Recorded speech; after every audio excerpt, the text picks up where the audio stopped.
Welcome back, ladies and gentlemen, to game number 3 of mith-trust versus TongFu. I believe godz is dealing with a couple of scheduling issues, but if he's not here yet, he will be with me soon. Either way, we do see mith-trust on the Radiant, TongFu on the Dire, and mith-trust will have the first pick this game. Hey, godz, welcome back. I believe he's putting on his headset at the moment, and okay, there we go. Chen is the first ban, and a quick reply on that Windrunner. Alright, so how you feeling about game 3? That's what I'm thinking. What are we going to see game 3? I feel this is going to be... I mean, mith-trust have to lay it all on the table, and they may want to go back to that familiar Clinks pick. The more... I mean, it's always about the kills with them. He's their main carry player. He's the one that they sort of structure it around. They want... I mean, they're one of the few teams who do still go with that sort of 4+1 strategy. Not really 4+1, but the 4 protect 1 strategy, where they're making sure Lekels gets the farm, and it's the other 4 heroes' job to get in the space to farm. So we'll see what hero they want to give him. And if they can get up some of those key heroes, I mean, they're not going to get the winner. And I think this winner in ban for TongFu has proven to be key in game number 2. Yeah, it is always about Lekels for mith-trust, and he just didn't have it last game. I mean, he farmed fantastically. He didn't die. He did okay in his lane, but I think giving away that Beastmaster, the Venge, ultimately the auras started to kick in, and it was just too much for the... On the anti-mage, he got too farmed. The Dire advantage will go the way of TongFu again. I actually didn't catch what happened in the lobby. I know there was a coin toss. I'm not sure who won it. You can elect to select either first pick or choice of side. Generally, the Chinese prefer to have that Dire advantage, and some of the Southeast Asian teams like that first pick advantage. So either way, I guess both teams probably got what they wanted. But if we see the Russian going... Oh, sorry, go ahead. It was TongFu who won the coin toss and chose Dire side, I believe. Okay. Yeah, and then mith-trust chose the first pick. It's the Filipino teams who prefer Sentinel, well, Radiant, and first pick. So if you're ever up against them, just choose first pick, and then they'll take Radiant, and then you get both Dire and first pick. But that's just something a bit irrelevant. But there we go. Morphling is actually banned for TongFu, so not going to give Lekels Morphling, and that means, I mean, potential clicks pick up. Darkseer is actually being banned. That's a hero TongFu who used 2 games in a row.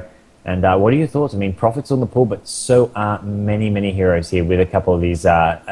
uncommon bans. Yeah, Darkseer gets the ban, and hey, it worked last game, so no surprises there. But the Morphling, I like this choice. Even though they were able to defeat it, why give away Lekels' most comfortable, most stable hero, one of his most successful heroes? I think they'd much rather play against his Clinks. Although it was the hero that got a win, I think that has a lot less to do with the Clinks and a lot more with the way they drafted. We're not going to see that Pudge again. Maybe we'll see the DK or the Bounty Hunter. Maybe even the Night Stalker. All 3 of these heroes have been, well, 2 of these 3 have been banned out in the previous game, so I think it was in game 1. TongFu did see those banned against them. But if they're available, they definitely fit into the way TongFu likes to play.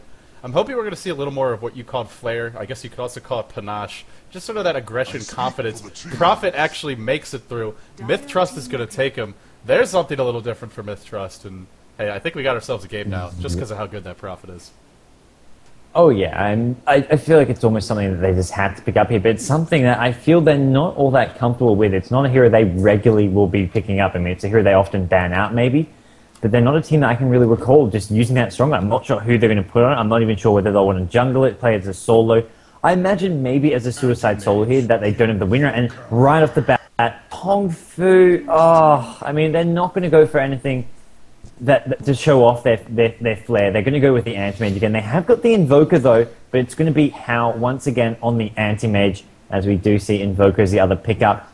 And I mean, this is going to be just them going with what worked in that game number 2. They'll try to get up some heroes to pick the anti-mage, and now mith-trust, it's up to them how they want to play this. I'm hoping they go for some sort of all-out push strategy right now, because Invoker, not a hero great at stopping pushes early on until he gets some levels. So if you start pushing down towers, like before you Invokers even like level 5, level 6, you can really cause some problems. Not to mention anti-mage can do absolutely nothing. So pick up a Leshrac, pick up something like a Shadow Shaman, I don't know, get an Enigma, get some Eidolons in there and just really pressure down some early towers, and you can really put TongFu under a lot of pressure. Get that gold graph really swinging in your favor with some early tower kills.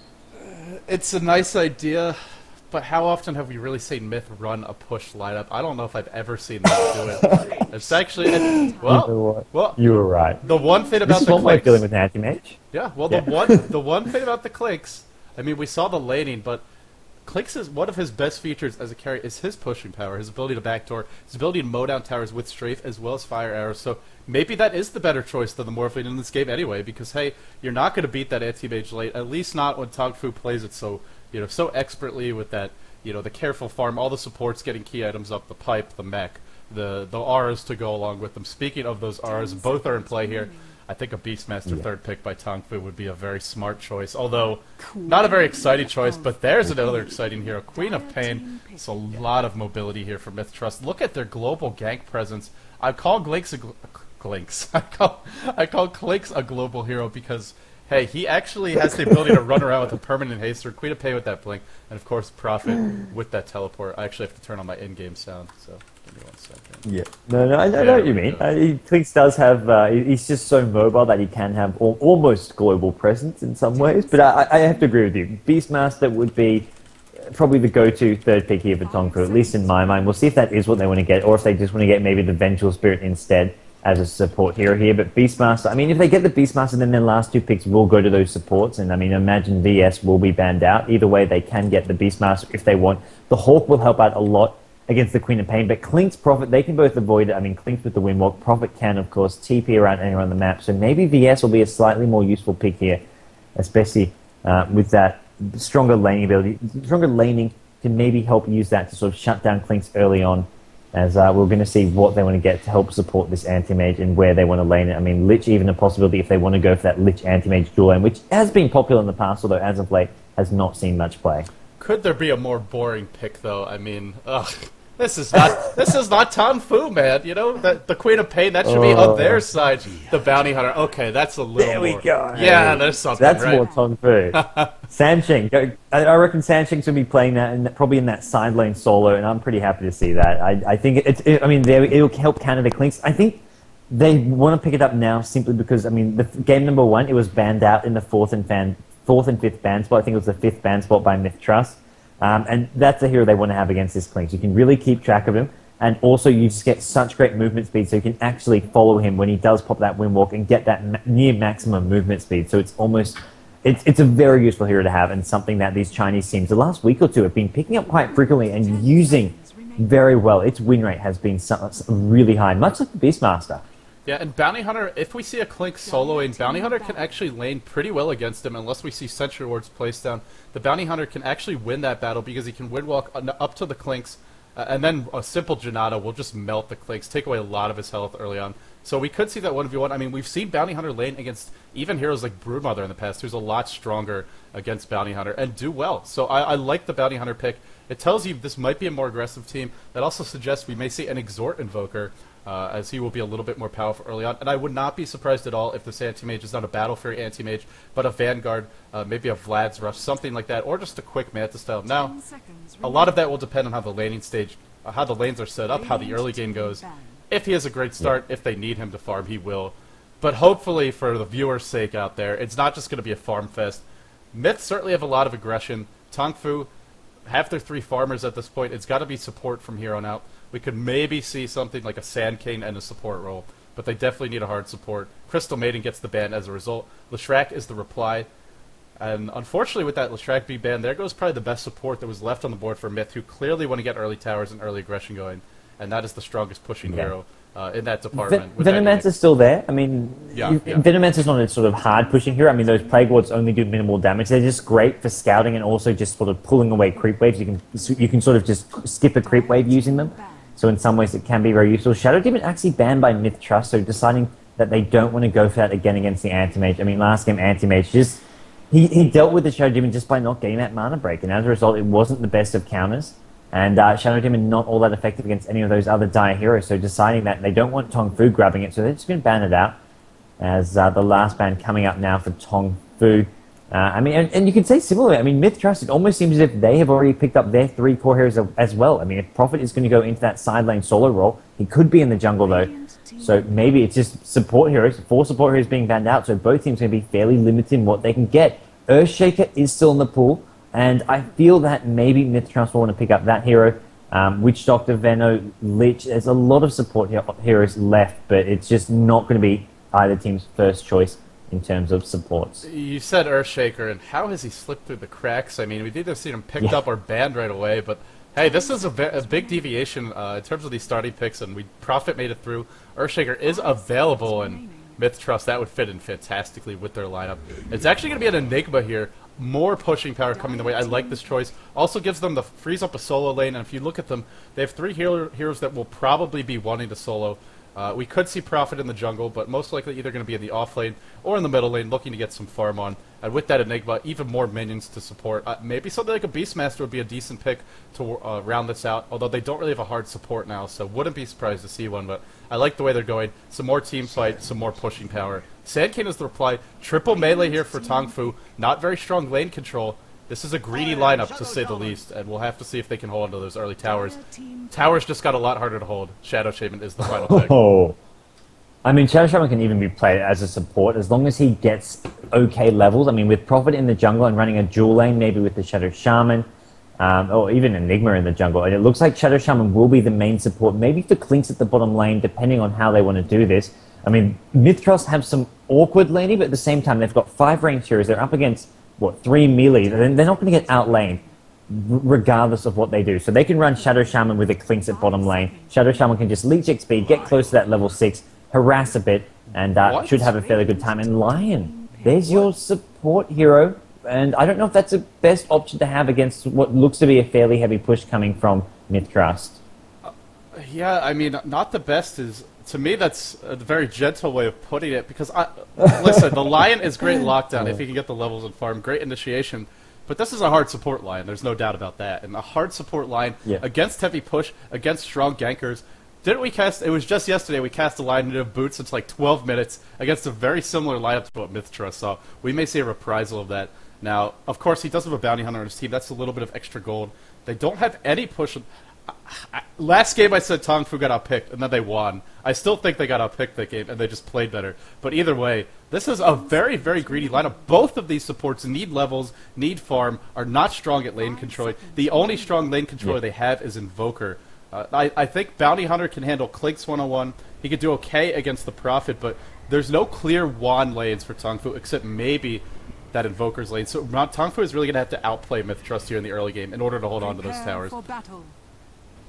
Yeah, no, I fully agree. It's going to come down. I mean, and the lane stage is important. I mean, they're going to have to do something cute with their lanes, with all these melee heroes, and it looks like it's just going to be Bounty Hunter probably soloing that side lane at the bottom with, I mean, yeah, Sand King, Anti-Mage at top with a Lion. I mean, I don't know if it's going to be a tri-lane or if they're going to have Sand King roaming around a bit, but either way, they're not the strongest of lanes. We'll have to see whether Invoker goes for the Quan's Wex or the Exalt build here. That's going to be key here. I don't feel like they have...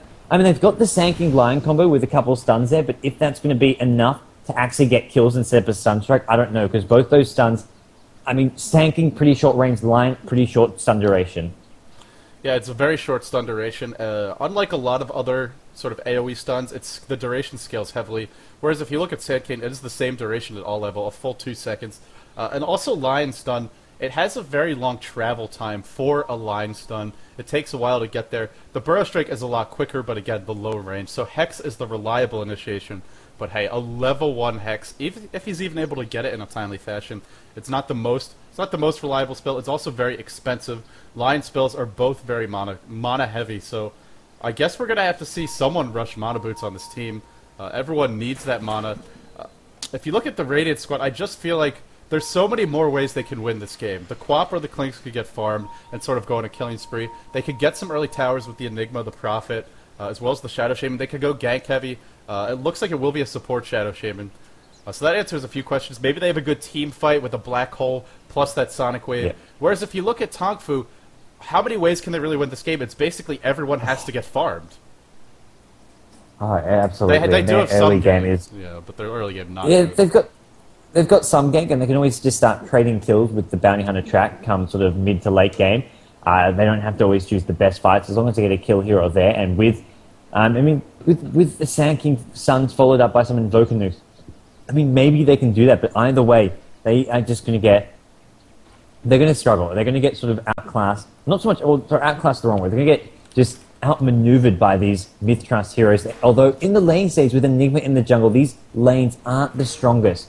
We are going to see Prophet heading towards the top lane at the moment. He has sent those treants off. He's not going to be using them to pull away the creep wave, although at the moment he's going to be only up against, it looks like Antimate as well as Lion are heading top. So yeah, Bounty Hunter soloing that bottom lane, and that's going to be a pretty easy lane for Clinks.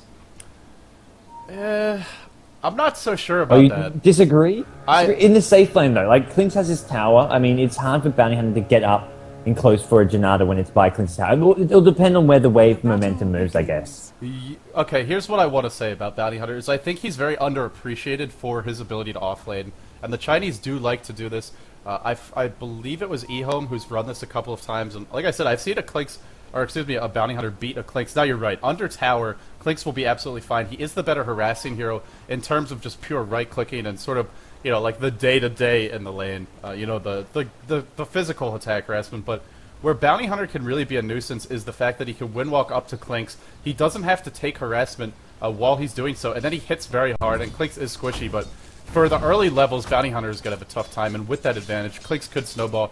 Plus, hey, he's got support anyway, so whether or not he can win that matchup 1v1, R5 is going to be looking to D-ward here. He's purchased up a sentry ward. Actually, look at the positioning of this camp ward. I don't think the sentry is in range.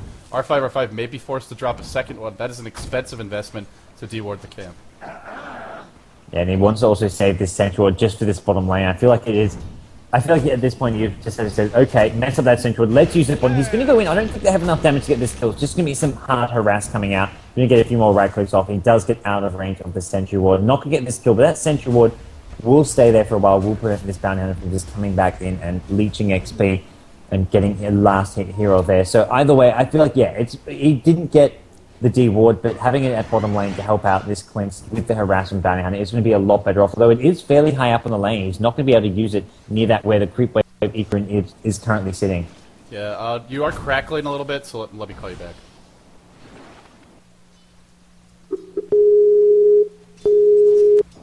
Okay, we are back in business. So, I guess another thing we've seen in the past is when Bounty Hunter struggles in this off lane, he will get to, say, level 3 and then go for a gank, and even just a few ganks can really help out his team. Even if he doesn't get a lot of levels or the last hits, even if they're not track kills, just setting up the rest of his team for success, he can catch up in the mid-game, and of course, we've discussed this so many times before. One of Bounty Hunter's best attributes is that he's just so farm independent for a ganker or a semi-carry. He's got that wind walk to initiate. The track really helps out the team. Sangchain in a little bit of trouble here. He'll be okay for the moment. But this all goes back to the awkward picks from TongFu. Quad melee. They are doing that double pull strat again up top, which is definitely helping out. It's compensating, but someone really has to suffer, and right now that hero is the Bounty Hunter. In terms of overall farm, everyone on mith-trust is getting farmed except for the Shadow Shaman. And if you look at the Dire, not that much. Only Hal going to be happy with his farm, sitting at 15 CS.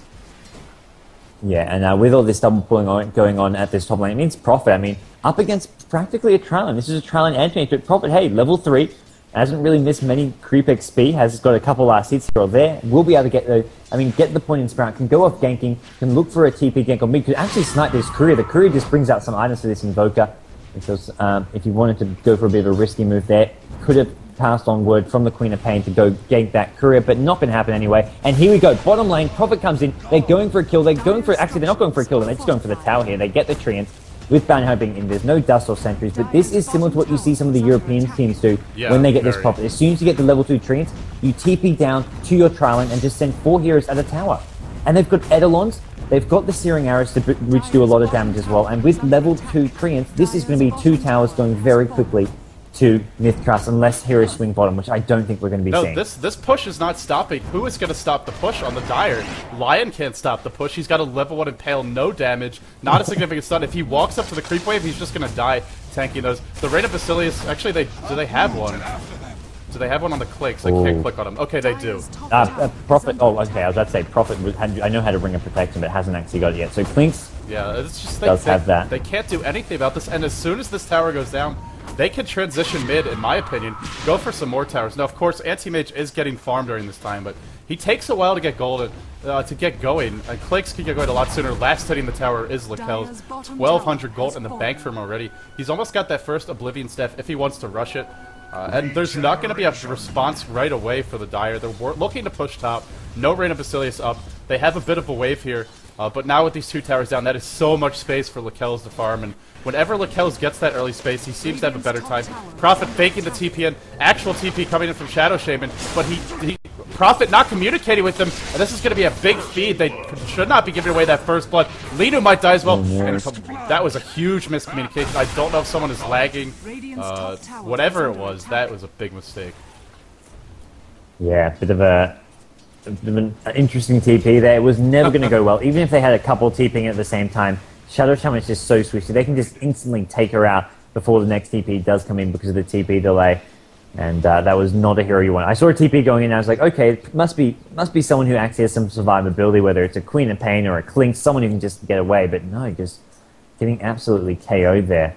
And we will see what some of these heroes want to get here. I mean, mith-trust needed not focus too much on sticking together as 4 and pushing down towers. It's great they've got those 2 early towers now, but now they need to go there, basically go back to splitting up to their separate lanes to get some levels. They can't just get this tower gold. They need levels. They need Shadow Shaman to get level 6. They want Prophet to get some more levels in the Treants. They also want some more items. I mean, to get them some of those utility items. Probably get a mech as well as, I mean, maybe even a pipe on some of these heroes like Enigma, Prophet. They can get, one get the mech, one can get the pipe, and then go for that sort of 20-minute-ish push when they're about ready. And even before then, they can push down some of these tier 1 towers, but they're not going to commit all in to those tier 2 and tier 3 towers until they have the mech and pipe ready, probably. In spite of the fact that Sangshan lost 2 of his towers, he is getting a lot of time to farm here and actually trading pretty evenly with Lakelz. He wind walks in, then he just right-clicks him whenever that Janata is on cooldown. And look how much damage he does. Lakelz is actually going to be driven off the lane already.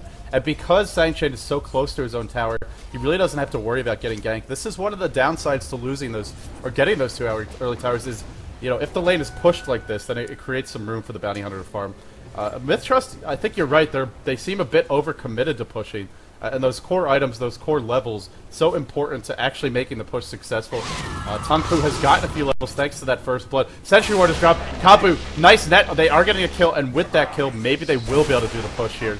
Anti-Mage, what is he going for? Rain of Health has not made a commitment yet. This may be a game where you need that early Vanguard, because the way things are going, without those early towers, it's going to be very difficult to farm safely. Yeah, I have to agree. Maybe just going for the Vanguard Treads build, either straight into a Manta style, not going for the Battle Fury. Either Manta style or go straight for what some of the players do every now and then, which is go straight for the Vlads, just so you can sort of have a bit more survivability and DPS. It's a very cheap, cost-effective item, and it also helps out your team. It'll give them a bit more survivability and DPS, help out the Bounty Hunter a bit, as we'll see what they want to go for here. They're trying to defend this top tier 1 tower, and this is with like a Bounty Hunter and Anti-Mates. They've got the track up though, which will help them out, and here we go. 5 TongFu heroes are committing to this top lane. Level 4 Sankey, level 3 Lion though, so pretty under-leveled supports. Not with, I mean, just a level 2 Burrow Strike, a level 2 Impale, and it looks like mith-trust going to react to it and just back off, as meanwhile Clink's just pretty much finding some free farm of his own, as he is currently a little bit behind. Yeah, I actually really love what mith-trust did there, even though they didn't get a tower, because if they decide they want to back off, they have the mobility with the Prophet TP, the Queen of Pain Blink, to instantly go somewhere else. Plus the Enigma can go into the jungle. Whereas for TongFu, it's a big commitment. I don't like this push, though. Well, actually, they should be okay. Too many summons for TongFu to engage, but that was a dangerous position for Linu. Yeah, but if they decide to back off, it's much less time wasted for them, whereas TongFu, the lack of mobility, also losing those 2 towers bottom, means they just have to walk a while before they can even get somewhere to farm. Looks like they're going to start resuming the pulls, but hey, middle tower taking some pressure. Prophet almost hitting level 6 here. Enigma is a bit under-leveled. If they get this tier 1 mid, I think that's enough for now, and like you said, time to go farm, time to get those levels up. But hey, the gold will be very helpful. In terms of item progression, I don't actually see anyone getting real close to, say, a mecha and earn a pipe, anything, or a hedge. Obviously you wouldn't have a pipe at this stage of the game, but you know, the components for these items. Looks like Enigma is working towards the mecha, though. Yeah, either the mech or the pipe there. I'd say it's just going to be a mech there. It is a fair bit cheaper, and he's not farming all the way. He's only level 4. I feel like this Enigma at this point would benefit just from going back into the jungle, getting some levels. Get up to the level 6 or even level 7 at this point. If you want to max out the conversion, you can, although often it is sometimes better just to get the max Malefice to get that 3rd stun as quickly as possible. But Enigma are going to once again TP top. They're going to go back to this push, and they're a bit under level. I mean, look at this Antimate. He's level 8. He's got 2k gold up against level 4 heroes. These support heroes, they're intel, they're squishy. There we go. Burrow Strike, Impale, and Antimate does have an ultimate. He will be looking to get at least 1 kill here. Bounty Hunter is going to get the kill with the Shuriken, and they want to maybe chase some more as Bounty Hunter pops down the track. They're not going to follow it up though. As there's your tornado, there's your follow-up. and this could be bad for Shadow Shaman. He does have a bit of mana, so Anti-Mage is going to blink in. One right click with an ultimate, another right click, he gets that kill. Nice play from Hao. Buyback from Shadow Shaman. R5, not sure about that choice, and Anti-Mage picks up another kill. All 5 TongFu heroes coming through this. Queen of Pain! Massive damage, but Bounty Hunter not going down, and Bounty Hunter goes back in with Invoker. Both those 2 heroes on red HP. The Invoker does go down, but still. And it's not going to be a Vanguard after that engagement. Oh. 3k gold in the bank. It's going to be a Battle Fury, and at this rate, it might even be faster than last game. You cannot make those kind of mistakes against an anti-mage, especially when he's getting track gold. Sure, they lost 3 heroes there at the end, but even... Actually, I didn't realize they lost 3. I thought it was only 1 or 2, but Link still... came in and cleaned up. Oh, did I? Link's cleaned up the Invoker and the Queen of Pain, both who was like red 8. Oh, not the Invoker. Invoker died in the team fight. Like Queen of Pain just running around on one hit. Nonetheless, I mean, that was a big amount of gold defeat. Still, it's not like mith-trust is out of it, but hey, that anti-mage battlefield almost up. Still, the push commences, or continues, I should say. Mith-trust, they still don't have those key levels. All 3 of these heroes are either level 4 or 5. The Enigma, the Prophet, the Shadow Shaman. They could all be 6 if they had just farmed during this period for 3-4 minutes. This bottom lane was not warded. It could have easily been pulled. Yes, you're giving away farm to the anti-mage, but I think he actually would have been slower to get that Battle Fury, even if he lasted every creep between now and when I'm talking about, say, 3 or 4 minutes ago. Simply because he got the track gold as well as the kill gold. It's a lot of bonus gold going his way. Yep. And without those ults, the push is just not quite as effective as it otherwise would be. Oh yeah, I mean, you want to have... I mean, they have got the Prophet ultimate up, but I mean, just, yeah, the Shadow Shaman, the Serpent Wards, and even just the fear of the black hole, they don't have to worry about running right into this Enigma because, hey, he hasn't got a black hole. He hasn't got anything really to throw at the Dire team apart from those Eidolon's right clicks. So Eidolon's are doing a bit of damage. I mean, even a hero like Anti-Mage, though, who's fairly squishy compared to as here we go, mid lane. Here comes Clinks, looking to get some backstab going on here. He's going to go on this Invoker, as Invoker has gone on Queen of Pain. Queen of Pain tracked up. Shuriken, one more right click. Queen of Pain in trouble, goes down. Clinks unable to do too much, and he's going to get tracked up, and down will go Lakells. Things not looking too good. A couple pickoffs once again going in TongFu's favor, and this is the power of track. Getting vision, being able to follow them around, knowing exactly where they are, giving yourself more move speed, and most importantly, the bonus gold. Oh, this is mith-trust. I mean, they don't really have the lineup to be spreading out this much, especially when they're a bit behind in terms of the levels. And actually, I haven't shown the XP graph. It's not a bit. It's a lot this early on. 3,000 gold difference, or excuse me, experience difference. That is a big differential to see this early. I believe it's about 20%. And R5 in danger of going down bottom. Level 9 Bounty Hunter. One more right click should do the trick, but Enigma TP's in.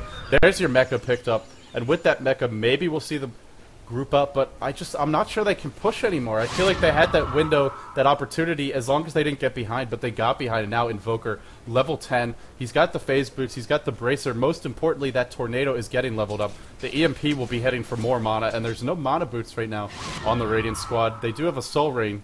Actually, sorry, there is one pair of mana boots on the Shadow Shaman. Nonetheless, I think this next push is going to be much harder than it should have been, to be honest. Yeah, oh no, absolutely. I mean, they're still, and they've got, I mean, the Serpent Wards are up, but still, it's just one of those things where Anti-Mage, he's only going for the Battlefield build, but still, if he comes to these team fights towards the end, he can just go look for some cleanup kills using that mana void. I mean, in Shadow Shaman, thing is, he's going to be using those Serpent Wards to help push, but as soon as he pops those, that chews through a lot of his mana, and he's going to take a lot of damage. Bottom line, Finger of Death. Down will go Clinks once again. This Bounty Hunter is just being a complete and utter nuisance for Lakells. Finds him for the second time in probably about less than 2 minutes. Yeah, wards are dropped middle lane, but so too is the EMP Tornado. And look, they're all out of mana now. The tower is taking a decent amount of damage, but TongFu getting a good trade here. They might get 2 tier 1s. They're not going to get 2, but they should be able to get the top. A tier 1 for a tier 2 mid. Overall, it slightly favors Myth. Still, they use the wards to get it, and hey, they have the early pushing lineup. You expect to be losing some of these towers. Anti-Mage, getting a last hit on the tower. The Battle Fury is already available. The Courier, actually, did he have it completed on the Courier when the Courier died? Because Clinks did pick it off right near the Dire Hill, where the Dire Hill ward location is. I'm not sure if he completed it or if he just has the gold for it now, but either way, it is being delayed by that Courier death. No, that is going to be kind of unfortunate. A bit annoying, yeah. It's back up in 5 seconds. It's just about to come back up. You're right. And maybe it just means he can get his next big item a lot sooner. I mean, well, it looks like he may just pick up some treads now. As Oh, it's a Vanguard. It's a completed Vanguard for the anti-mage, who actually eats a Shadow Strike, clicks to initiate. Oh, they get a key pick off on him. Oh, if he had that Vanguard there, he would have lived. Are you sure it's his? I It could be Bounty Hunters Vanguard. No, it's not going to be Bounty Hunters. I guess, yeah, it is his. I think he would have lived with that. Oh, he's got to be so annoyed. Because not only that, but he could have used the courier to ferry out, you know, his power treads you mentioned, or more components of that Battle Fury. Actually, did he buy anything before he died? No, he didn't. He's got Vanguard and 2k gold. He is that rich. Oh my god. Let's look at his gold per minute now, actually. 440. Way ahead even of Abba, who was 3-2-2 on that quap.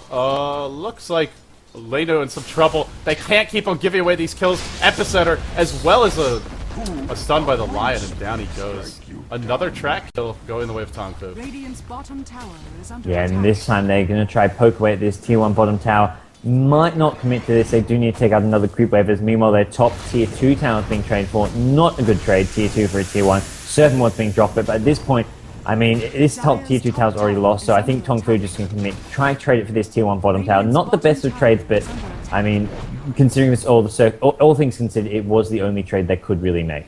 Alright, so let's sort of take a step back and evaluate the way the game's going now. We do see a tier 1 mid up for the Radiant, as well as all of their outer tier 2 towers. For the Dire, they're missing all of their outer towers, so in spite of the fact that Myth is giving away a lot of kills, the anti-mage is going to have a fast Battle Fury.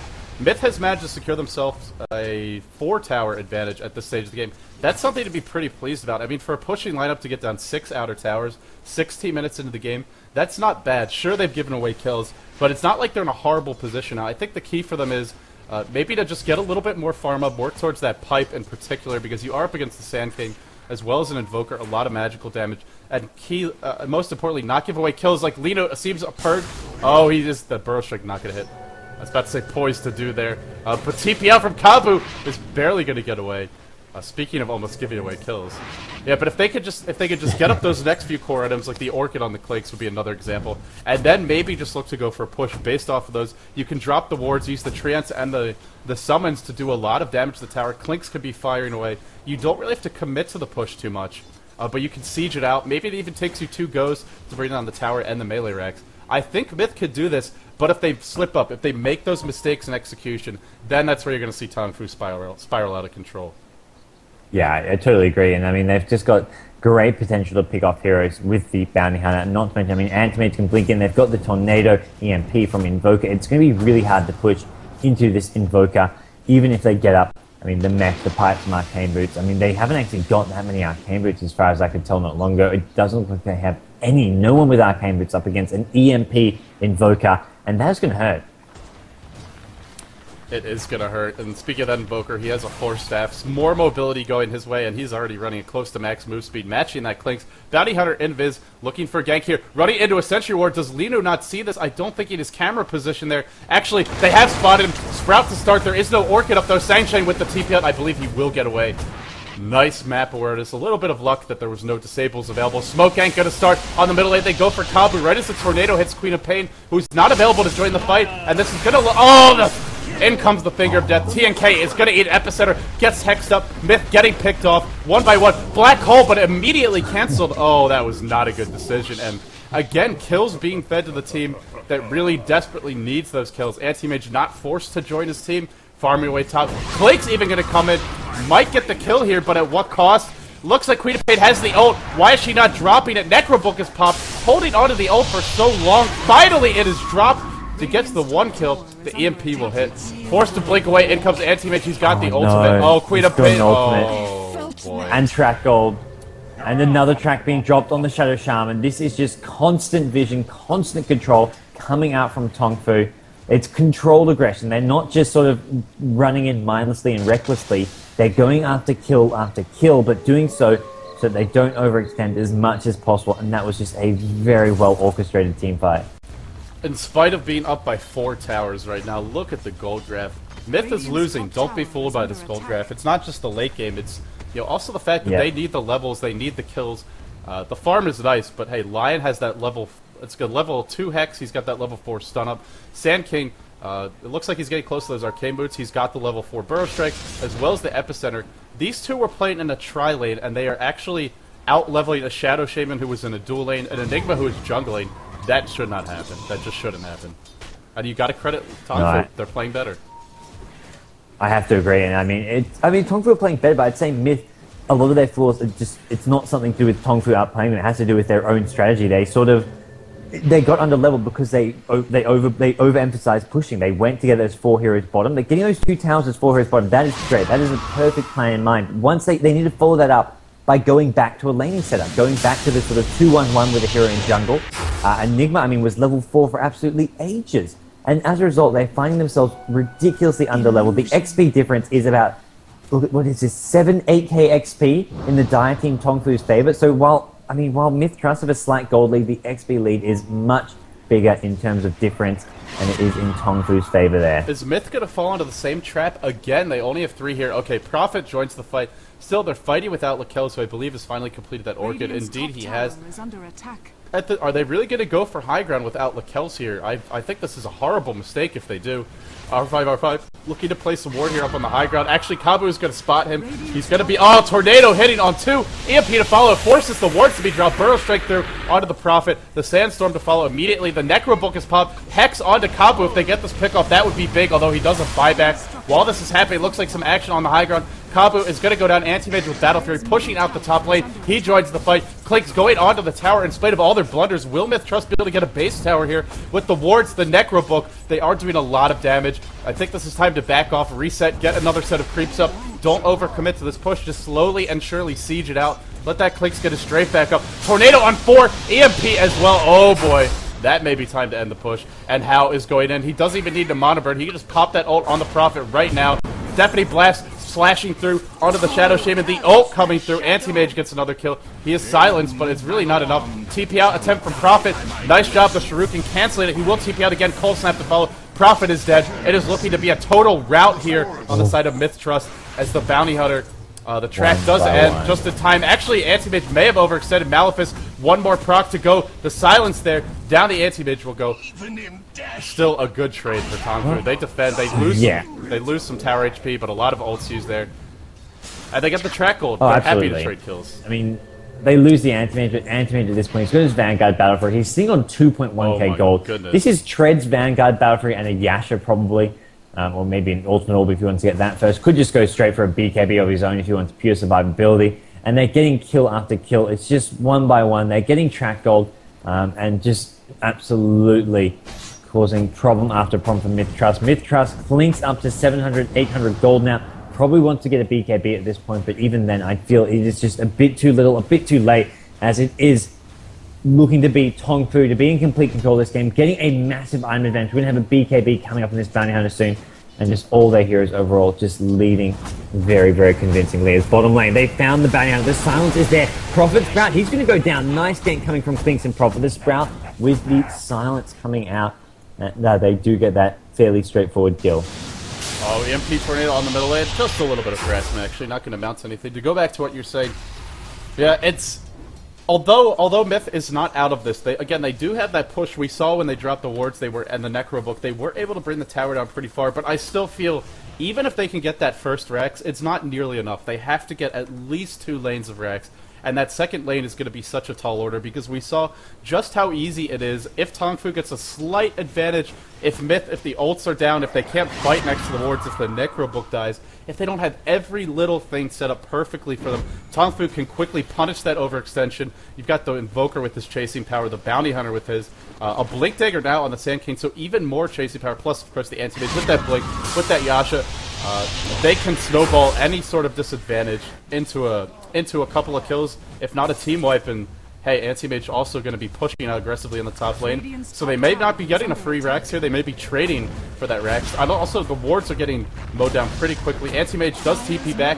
The tower goes down. Nice 3-man impale. Huge epicenter. That is a team wipe that you're about to see here, folks. Actually, Lakel's is going to eat the dust. Oh my goodness. If you're a mith-trust fan, this is a sad sight to see.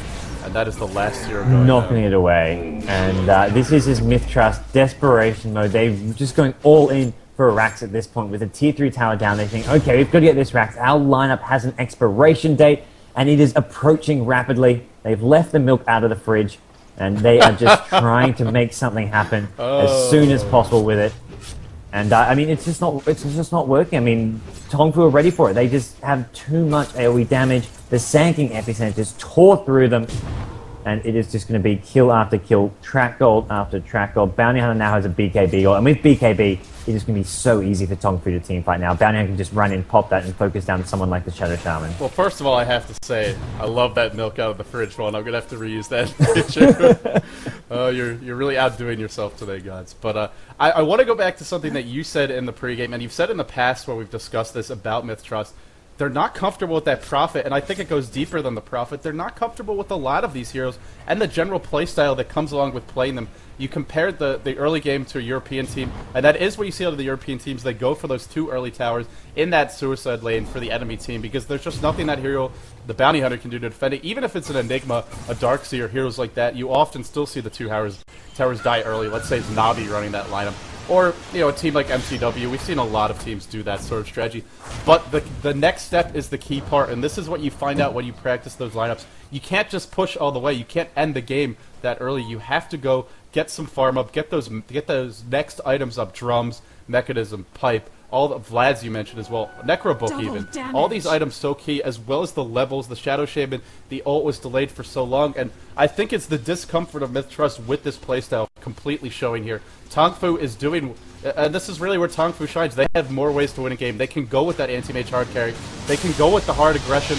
They tried something a little bit out of their comfort zone in the Pudge, but they saw it didn't work, and they stayed away from it the rest of the way.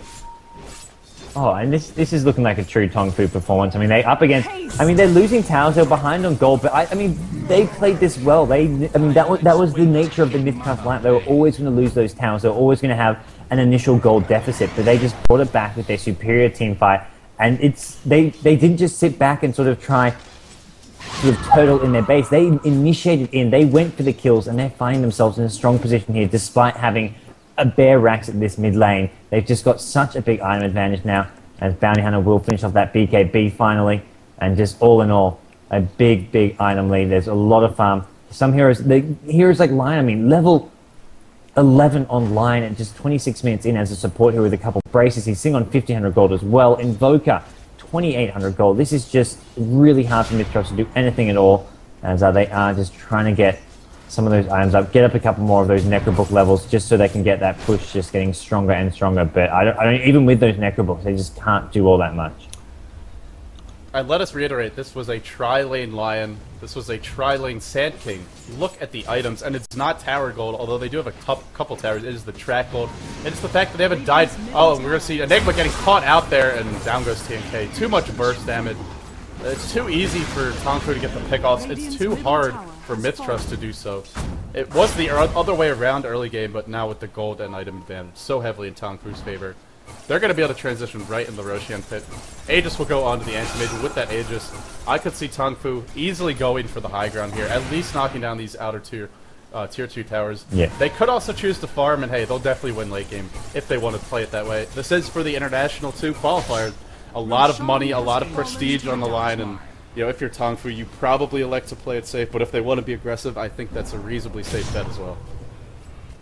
Yeah, I mean, they do have many options. I mean, a lot of it depends on what this Animate wants to go. If he picks up something like a BKB, then they can go look to force the issue. Animate just needs to, it's much like Bounty Hunter, just pop those BKBs, go running right in, pick off some of those squishy heroes, the Prophet, the Shadow Shaman, even Enigma at this point. I mean, sure, he's got a black hole that goes through BKB, but they have got those Lion with the Blink disables now. He's got a Blink Dagger even. This is a support Lion, pure support Lion. Sand King has a Blink Dagger as well, so it's going to be pretty hard for Enigma with those 2 heroes both having Blink to get off a black hole. So I'd say BKB on an Anti-Mage would be fairly decent at this point, but if he wants, I mean, you can always go for a Heart just to tank up if he really wants, but BKB will help him deal with all those disables. Can they even kill him once? They're going to try here, Malefice, but immediately you see Immense out of there's the black hole. The Shackle's wasted. Not sure what R5 was thinking. They could have killed him twice, or maybe attempted it anyway. EMP Tornado slashing through. Prophet gets blocked in. Prophet will go down. BKB is up on the Bounty Hunter as the chase continues. You can't run away from TongFu at this point in the game. Too much chase, too much burst damage. TNK TP's out. Actually, in retrospect, the shackles didn't really matter, but still, just, you know, one more sign where mith-trust, they're just not comfortable, they're on the back foot, they know they're losing, they're getting desperate, and TongFu, calculated, but when they decide to go, very decisive, aggressive, and they're not going to let you get away when you make a mistake. Yeah, no, I could agree. And now we are going to see them marching down towards the mid lane. Anthony says he doesn't care about those Necrobooks. He's just going to fight, focus it down, takes out the Necro Archer. Tier 2 tower will go down. And with Queen of Pain and Prophets down, no Queen of Pain Ultimate will be here to defend this with. But it's going to be, there we go, TongFu, like you mentioned, they're just playing this safe. This is for a spot to go to Seattle for the International. This is, well, not this match itself, but this is the tournament for that. And this is a winner bracket semi-final. So the winner of this match will be in the winner bracket finals. I mean, that's a top 3 placing, although it's winner take all, but still, it's a lot at stake. So neither team, especially a team who's ahead, will want to make any mistakes. They'll be playing as safe as possible to get the win that's required. TongFu on the verge of being our first team to advance into the semi-finals of this bracket. If they are able to win this match, they only have to win 2 more series in order to secure that spot in the international. So they're looking pretty stable here. If you're Myth, obviously you're going to play this one out, because if you drop down to the losers bracket, you have to play more matches. The teams are already, I'm sure they're tired from all the practice they've been doing, probably not getting the most sleep, you know, with just the stress and, you know, the sheer time commitment. Matches were being played very late into the night yesterday. Yeah. It's a tough situation for Myth fans. It's a tough situation for the team. I guess at this point you have to get creative, but a smoke gank, I mean, that's usually what a lot of teams do when they want to get creative, and I don't see how you're going to smoke gank TongFu. They've got the BKB up, the double Blink Dagger, the Invoker with his general mobility, who's also got a gem now, the aggressive wards to help spot these ganks coming. TongFu are in their element now, they're in their comfort zone, and I mean, the number of times they've lost a game in this situation, we can both probably count on one hand, maybe even one finger. Yeah. If that. I mean, the only thing that's going to sort of be a bit problematic coming from mith-trust is going to be this triple Necrobook 3. They've got the one Necrobook 3 so far on the Queen of Pain. There is a Necrobook 3 being built on both Prophet as well as Enigma. Once they have 3 Necrobook 3s, it could be pesky. You don't really want to fight them or even fight into that or fight against it. You kind of have to avoid them or just kite them around. And maybe mith-trust will look to try and push mid as 5 again with those Necrobook 3s. Just try and focus down this rack or force TongFu to do something. And TongFu, speaking of doing something, mid lane, there we go, blink in from the line. They do take out Queen of Pain. And that's the problem. They're not even getting a chance to pop off those Necrobooks because of the chain disable coming out. This hero is just instantly dying. Yeah, Queen of Pain is normally very difficult to gank, but when you have a double blink combo, especially that blink hex on the line, it is an instant disable. It comes out of nowhere. Even a pro gamer normally doesn't have the time to react to that. So this is why a lot of teams love to run line as a solo, or at least used to, because of that quick blink. He's just such a devastating reliable initiator. Oh, we have a bit of lag. Not the best time for it, as it looks like there's about to be action on the bottom lane. Is that just me? Godz, you there? Sorry, my microphone just got triggered off. I'm here. Okay, because your mic died at the same moment. There's a huge lag spike, so I thought it was the stream dying there for a second. My microphone just, I accidentally ticked the switch, and then I was like, why aren't you hearing me? Why aren't you replying? I was like, oh, wait, there we go. There was a bit of lag, so quick pause coming out. We did have a few problems with this yesterday, but hopefully it's not something that will linger. Hopefully we don't have the same 2 hours downtime on the service that we had yesterday. I think, fingers crossed, we have heard that today will run a lot smoother, and it looks like this game, I mean, it's going very smoothly for TongFu. It is, and what a time to be paused here. Bounty Hunter, as well as that Invoker, poised to collect some kills. Little does Lakells know that Bounty Hunter, his natural enemy, is lurking here. He does have the BKB up. I expect to see 2 mith-trust heroes dying in short order. Well, I mean, Clinks can just BKB and try and get the hell out as fast as possible. Oh, his skeleton walks. No, he's used it. I want to say. Yeah, he's just cast it and he's about to fade, or is he? No, he's already faded. He's on cooldown. He's about. Okay. It's about to cool down so that he can use it again. He might live here, to be honest, actually. But this is a pretty aggressive gank, to be honest, especially when you're behind like this. I mean, sure, Clicks is great at this sort of thing. But there's a Bounty Hunter on the field, and while you can try and BKB and TP out, you really don't want to be wasting those charges. And they also have a lot of physical damage, so looks like we will be getting an unpause momentarily. And Lakel's just going to run the hell away. Uh-oh, this might be in the death of Lido. Actually, Moo in a little bit of trouble here. The BKB is popped. Moo is going to be the one who goes down, and will Lino get away is the question. Sang-Chen going onto him, pops his own BKB. He does cancel that TP. A kill for a kill. That definitely favors TongFu. If they're going to trade evenly, they're eventually just going to come ahead. Plus, that was a track kill. And with that death, it looks like a smoke gank. mith-trust is getting bold here as top and middle lane start to push towards their base. I mean, I feel they have to, and we are going to see Blink Dagger on Chad Shaman looking to give them that engagement they need. Clint is going to rejoin with them, pop the death pack on one of those rock golems, but they're not going to engage in. They're going to back off back to their jungle here, get a bit more farm going their way. They do some dewarding now that they've got their hands on that gem. But, I mean, ultimately, that, as you said, they're trading kills. The track gold is just going to give the Radiant, sorry, the Dire team, TongFu, the advantage any time of the week. And apparently, oh yeah, as happens when you pause the game, the Roche timer does disappear, unfortunately. Oh, that's what does it. Okay, because I was curious why it was going so. Top tower is under attack. Well, we don't know the rush timer, although I think it's like somewhere around the 3 to 4, maybe 5-minute mark. I'm not worried. But We'll see when it respawns. I really don't think it matters because TongFu, with that Battle Fury anti-mage, the general mobility of their heroes, too easy for them to keep these lanes pushed in, too easy for them to have the Roshan access, and of course this is where that Dire advantage starts to come into play. Sure, the outer towers are down, but you know, still they have the shorter paths to the pit, and they also have the better positioning for the pit with the high ground. Another lag split coming out. Unfortunate. Hopefully it's no serious issues here. It can be resolved. The worst is if the lag spike doesn't fix itself and everyone disconnects from the game, because there's always a chance that everyone disconnecting from the game causes the game to actually end. That would be a worst case scenario. We can still load from the save game, right? I think they've disabled that. They disabled that like, I don't know, a couple months ago, that you can no longer load from save games. Oh, that would be bad. We're going to cross our fingers. We have got... There may be some secret ways, especially being the qualifier here, with Valve on hand to take support. I have a feeling they'd come up with some solution here. As TongFu, they're going to get a tier 2 tower. That's the last outer tower. So we saw mith-trust take all those outer towers in about 15-20 minutes time. Now it's TongFu. They've got all those towers. They've evened it up. And here we go. Backdooring. Necrobooks with all the right-click damage. Immediate glyph. Immediate TPs. TongFu reacting. It's going to be the Invoker first. Throws down the Tornado. Throws the Necrobooks in the air. And that backdoor protection is going to be more than enough to stop that push. And meanwhile, the rest of TongFu are going to back off. They're not going to commit to that push. And great reactions. They did have to use a glyph for that, but ultimately they caught out what was going on, not giving mith-trust any opportunity to go for that backdoor. Well, and that was sort of the trump card that mith-trust was going to play, and you mentioned the power of those Necrobooks. Yeah, you don't want to fight them. Yeah, they're great at pushing. They don't have the raw DPS to bring down the racks. And I actually didn't catch if Lakel's was there. He might have been able to help them, but the glyph is going to be sufficient, and with the glyph being used up, I mean, I guess you can go and try it again when the Necrobooks cool down, but TongFu has so much push power of their own. I mean, if they trade racks, it would not be the worst thing in the world for them anyway.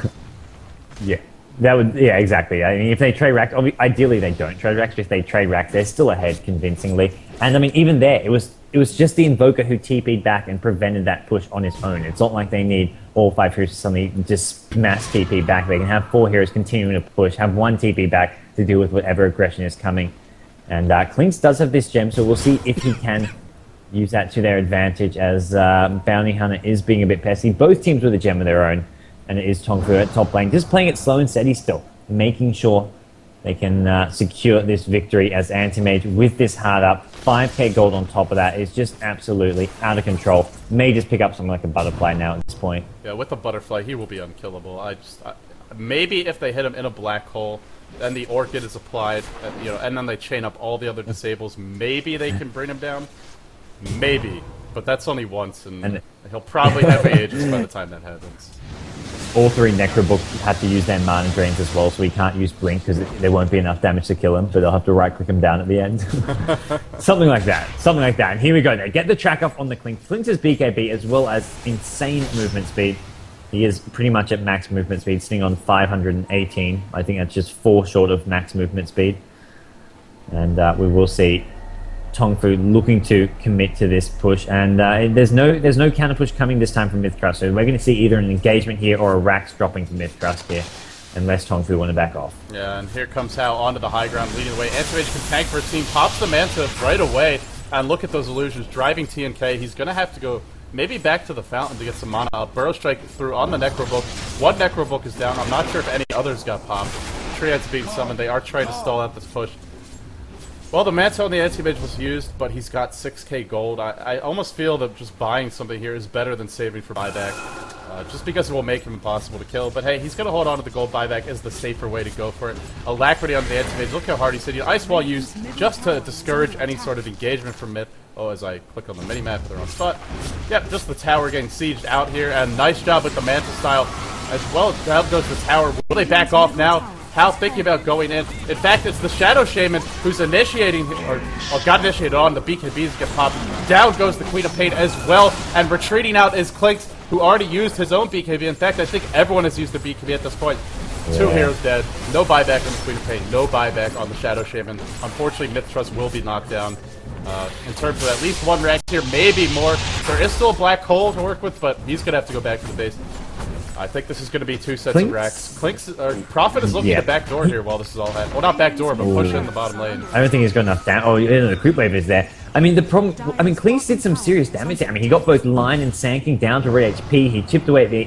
Well, I think it was Anti-Mage or Backhand half HP, but he didn't actually get any kills, ultimately. And now, bottom lane, they're going to lose Prophet as well. They've got the mid-racks TongFu, and there just wasn't enough... I mean, there wasn't anything to finish off those heroes. And there we go. Prophet goes down at bottom lane. Prophet does not have that buyback. Does have a Necrobook 3 being recently purchased. And now Roshan is up. They're going to scout this out. I love this Bounty Hunter's latest pickup. He's got the Vladimir's offering. And that's giving them all these auras. Great utility. And this anti-mage is just absolutely farmed out of control. And seeing on 6k gold, and that's with an Eagle Song, he's got 6k gold. Yeah, that's going to be a Butterfly, as well as a buyback, as well as an Aegis. I actually didn't catch it, but Cheese dropped there. No, that was the second Roshan. Whoa, the Aegis not picked. Was that a misclick? Now, of course, Lion does... the anti-mage is very hard to kill, and Lion does come back to life with 2 disables. Still, I think this anti-mage, if you give him that Aegis, I feel it's a little bit better. Yeah. He's so much damage. So difficult to kill once. If they're going together as a team, like going for a 5-man push to win the game, then I think it's okay. But here we go. Line is there. Finger goes off. They've taken out Clink right off the bat. And there we do see BKBs being popped. Bounty Hunter just trying to chase down some more heroes here, as it is going to be TP out coming from the Enigma. Top lane, they're going for that counter push. Not going to be allowed. Prophet needs to get out of here very, very soon. Sanking is there and waiting. Uh-oh, Prophet. I mean, Sanking's just hiding, hoping that this Prophet comes back out. Almost just daring him. And there we go. Sanking will come out now. Just pops the Sandstorm. But he does need to be a bit careful here. They do actually spot him here, those Necrobook 3s. And bottom lane, TongFu want to probably seal the deal here now. 10 seconds on Shadow Shaman, 40 seconds on the Clinks, and Anti-Mage just going to blink on in, pop the Manta, and go to town on this tier 3 tower, and ultimately this bottom ranks. Yeah, there goes your glyph, and without that glyph, the tower will be dropping momentarily. Invoker, some harassment, driving everyone back to the fountain. And while that's happening, Alacrity onto an anti-mage. Oh my god, he attacks way too fast. Oh, there goes R5, R5. Not even a chance to cast it before he died. Just melting too quickly, and with this many racks down, they will easily be able to farm up all the buildings in here. Anti-mage, 6.6k, has enough room for 1 more big item, as well as a buyback.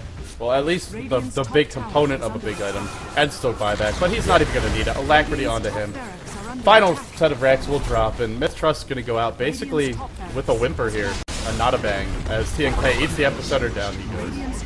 It's kind of a sad way for mith-trust. It was one of those games where TongFu just kept getting kill after kill, and mith-trust, I mean, they tried something different. I have to give them credit for that. They did try something different. I mean, they didn't go for the, they were pushing down a lot of towers. It wasn't like an all-in, let's go 5-man mid at sort of 10, 15 minutes in, but they went for towers, they went for pushes. Lakel's was on the Clinks, but it wasn't this similar kind of structure where they had the Earthshaker, they had the defensive laning. They would really trying something different here, and they knew that to beat a team like TongFu they had to, but it wasn't their day, and TongFu just being proven to be such an inexperienced team did come out on top. Well, to all the TongFu haters out there, the Chinese haters out there, I guess they proved you guys wrong, at least today. They will advance here to the semi-finals. or sorry, the winner brackets finals, which I suppose are also sort of the semifinals of the overall event. If they win that match, they will be one of the final 2 teams fighting for that spot for the qualifier. They take the series 2-1 over mith-trust. Still, mith-trust, they showed some, they showed some bravery and creativity with their picks, and they still have a chance at this thing. They're not out of it yet, but they will be knocked down to the lower bracket. So that's going to do it for this best out of 3. Once again, I'm LD, and Godz is, of course, your other host for the day, and we'll be back soon with our next match. That will be WE versus MSI Evo GT. I think it should be starting almost immediately after this one, but for now, that will do it for mith-trust versus TongFu. Stay tuned, guys. We'll have that next best out of 3 coming for you any minute now.